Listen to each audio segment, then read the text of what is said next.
past the halfway point of camp. We got about 6 practices left after today. We're almost there, boys. We're almost there.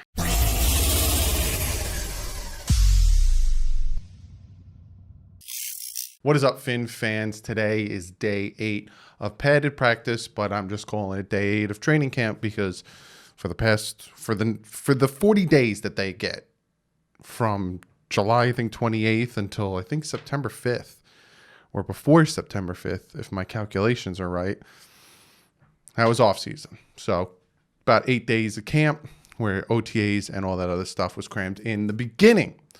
So I got some news, some notes, some transactions that happened. But before we jump into that, you guys have been blowing me away and surprising the crap out of me by joining the Patreon. And I got 3 new patrons today. Chest Rockwell, $4 Patreon. Nova Manta, $8 Patreon. And Michael Butler, a $20 Patreon.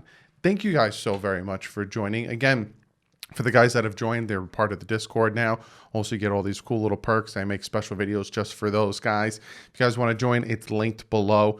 Don't feel like you need to, but it is greatly appreciated. It helps me upgrade things and support my life. So if you feel like doing it, but don't feel like you need to. Let's talk about some of the things that happened today. The Dolphins brought in 2 players for tryouts, one being Trevon Hill, defensive end. He is actually a Miami native. They brought him in. He will work out tomorrow. He has to pass his COVID test. They also brought back in linebacker Avery Moss. He has to pass his COVID test, and it seems like after he passes that, he will be signed. So they're bringing back guys that are familiar with the defense, familiar with the team, and all that stuff. And they claimed linebacker, because I wanted to say running back, and I've been talking about 2 linebackers and defensive ends. They claimed running back Salvon Ahmed off of San Francisco. So San Francisco waived him. We claimed him. He's out of Washington. He was an undrafted free agent this past draft. It's also where Myles Gaskin's out of Washington as well. So there's some familiarity in that. And before we jump into the usual press conferences, we got Brian Flores today. We got Durham Smythe. And we have Nick Needham. There'll be no practice tomorrow. So players get to take a break, and that's probably why you have some guys come in to try out tomorrow. Like Avery Moss, he's going to be signed, and Trevon Hill will probably be signed on trying out tomorrow. No practice tomorrow. They get the day off tomorrow. So let's talk about what Brian Flores had to say. His press conference today wasn't that long, a few things. But the one thing that we all want to know about, Curtis Weaver, what happened with that whole situation, why? He says, obviously, draft picks are very valuable. Every situation is a little different. I liked Weaver. When we make this decision, there's a lot of things that go into it. Quite frankly, you guys don't know how much. So when he says, frankly, you don't know much about, we don't, that's the thing we have to realize, right? Especially me. You guys notice that I will give my opinions and I'll give my ideas like, hey, this is who I think the Dolphins should sign. Hey, this is who yada, yada, yada. I give my opinions, all that jazz. And then if they don't do what I say, which sometimes they don't, I liked Raekwon Davis. They drafted him. I talked about some players I'd like them to sign. They signed like 1 or 2 of them. I don't get upset. And I tend to not be like, oh, they're stupid. They don't know what they're doing because they didn't do what I did, or they didn't do the big flashy thing that everyone thinks they're going to do, because we don't know. That's the other thing we have to realize. They're in the position they're in because they know a lot more than me and a lot of us fans. So we kind of have to just be like, for me personally, the Curtis Weaver thing, it sucks. I wish that they would have gone about it differently. I wish they would have stashed him away somehow. But again, the rule of if they wanted to put him to IR, they had to waive him first, is because it prevents from stashing away draft picks and all that stuff. Yes, it sucks. I wish it wouldn't have happened, but obviously they know more than I do. So that's why in yesterday's video, I was like, it sucks, but it is what it is. There's nothing we could do about it because they might have done it for a very good reason. They might have saw what he's done throughout the whole offseason, noticed that he came into camp extremely out of shape, noticed that he was struggling when he was going through the walkthroughs and going through all that stuff, and noticed a lot more than we did. Again, I'm not saying this is the reason, but noticed a lot of that stuff and then decided, wow, he's now out for the year with this significant injury. We'd like to keep him, but if we lose him, it's no sweat because he was a 5th round pick.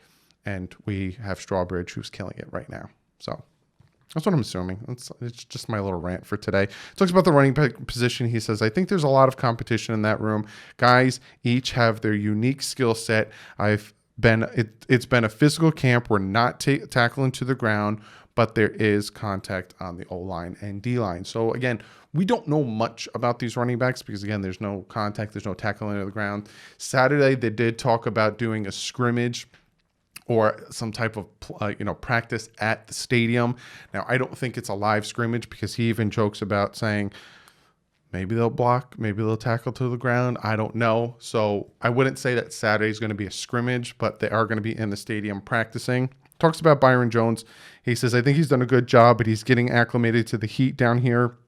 For a lot of players, it's something you have to get acclimated to. Byron is a good player. I think he's improving every day. He puts the work in. He's diligent. And I asked, if you guys go back and check out the video with Vince Beagle, I asked him, how's he getting acclimated? Because, again, he's a northern guy practicing all that stuff in Florida. And it's hot. It's very hot, and it takes a toll. Look at the Oakland Raiders game in 2018. They got all butthurt because the way the stadium's built at 1 o'clock, that the away side is roasting, and especially you're wearing black, they got butthurt about it, but it's a huge factor. You have Arrowhead with the cold and the sound. You have Seattle with the cold and the sound. You have Buffalo with the cold. You have Green Bay with the cold. And then you have all these stadiums. They have their little perks about them. You have, the Chargers and, the Rams. They have no one there. So that's the little perks. I'm sorry. I had to make the joke. He says, like I said, the team will practice on Saturday. And then he talks about the slot position. He says Parker and Williams have both gotten reps at the slot. Ford has done a good job in the slot position. The team plans to bring in about 5 to 7 of the best guys who will help the team win, be productive, and block. So 5 to 7 wide receivers. Like I said, they tend to run a base 3 wide receiver set under Chan Gailey. So expect, like you said, about 5 to 7 wide receivers making the team. So if you think about it, you got Preston Williams, Devontae Parker, Jakeem Grant, right? You got those 3. The 3 more need to make it. Is it Kirk Merritt? Is it Matt Cole? Is it, Hollins, Isaiah Ford, Jennings? There's a lot of people. Gotta make it. You gotta make it. So that's what Brian Flores had to say. Then they talked to Nick Needham. He says his big focus is getting better in conditioning. He said in / shape. He says this offseason entered last season not ready for the heat and the grind, but feels much further along this year. You underestimate Miami and that heat. It's going to suck the life out of you. Heat is nothing to mess around with. He talks about Noah Igbenogany, or Iggy as I like to call him. I don't know if they call him that, but it's just abbreviated. I put Iggy. He calls him a physical, always willing to learn, and great teammate. Can't believe he's only 20. I'm hearing very, very, very, very good things about Noah coming out of camp. This is going to be very interesting to see how he plays during the season. I'm very excited for that. He said he's failed his conditioning test last year, and everyone made fun of him that he's a defensive back with a gut. It said it inspired him to never be in anything less than peak shape. I think he's got like a super low fat percentage. I don't know the exact number off the top of my head, but I am hearing he's in ridiculous shape. That's probably why he's doing as well as he's doing in camp right now. Talks about Byron Jones again. He says he's a great example, intellectual, gives the rest of the guys smart tips, approaches everything with the same intense professional demeanor. Yeah, if Byron Jones would have more interceptions, he probably never would have left Dallas. But Dallas had a lot of money to go in different positions, so maybe he still would have left Dallas. But Byron Jones needs a little bit more respect put on his name, just like Fitzpatrick does. He's not worried about position where. He says wherever they need him, he's going to play. It's refreshing to hear that. And he talks about going against Devontae Parker and Preston Williams. He says you can be draped all over those guys, and the quarterback is still just going to throw the ball up, and they're going to catch it. He's like, you have to have better coverage, and you have to have better hands going against those guys, and I agree. You take Parker and Williams for advantage, and you think that they're just I'm on him. No, we've seen Devontae Parker with one hand make a catch against the Dallas Cowboys.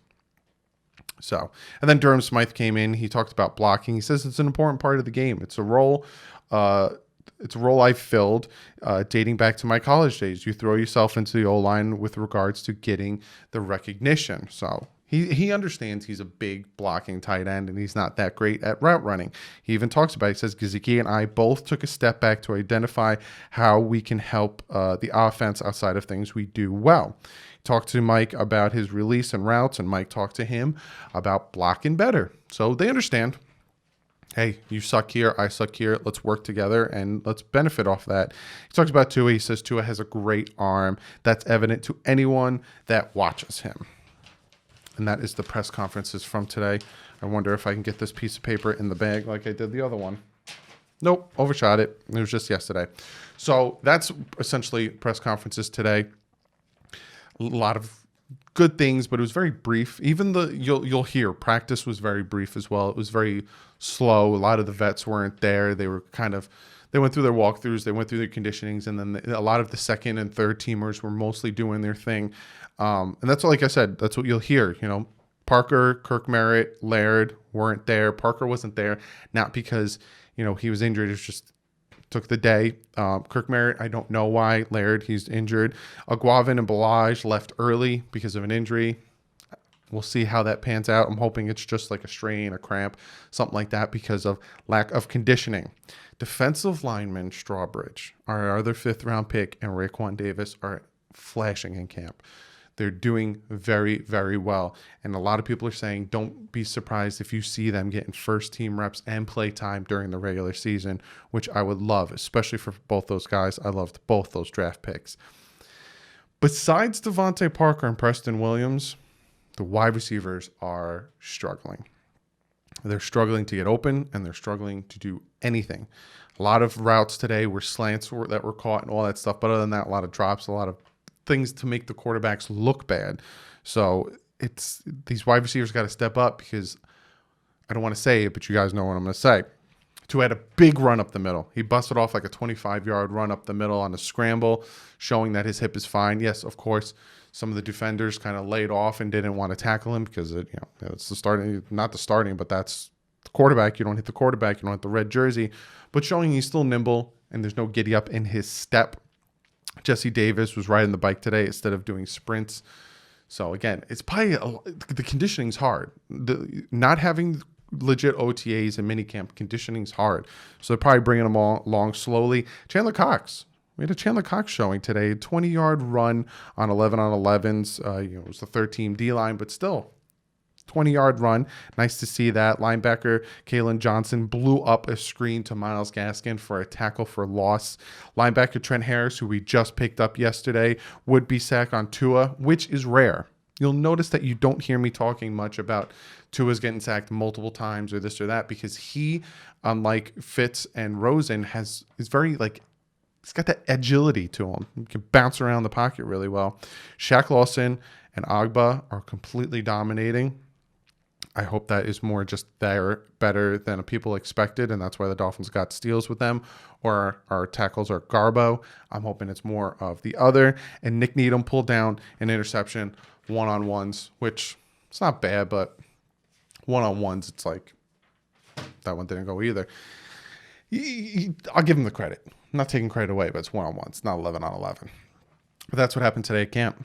Day 8, like I said, there's 14 days of camp with pads on, so got about 6 more days of camp. They'll be off tomorrow. Then Friday, Saturday, it will be at the stadium. I don't know if they'll have things available for Saturday, but it's coming around the corner. Cut day is September 5th, which is a Saturday. I will be live September 5th, Saturday at 1 p.m. That's cut day. So, we're hearing about people getting waived and stuff, but they still got to cut it down to 53. So it's a lot of people are going to get cut that people like. And we'll see how that happens and the reaction of it. But be sure to comment below. I'm very interested in what you guys have to say. I'm always interested in reading your comments. And because one of you guys, comments of the day. This comment comes from Gridiron Report, and he says, comment of the day, maybe.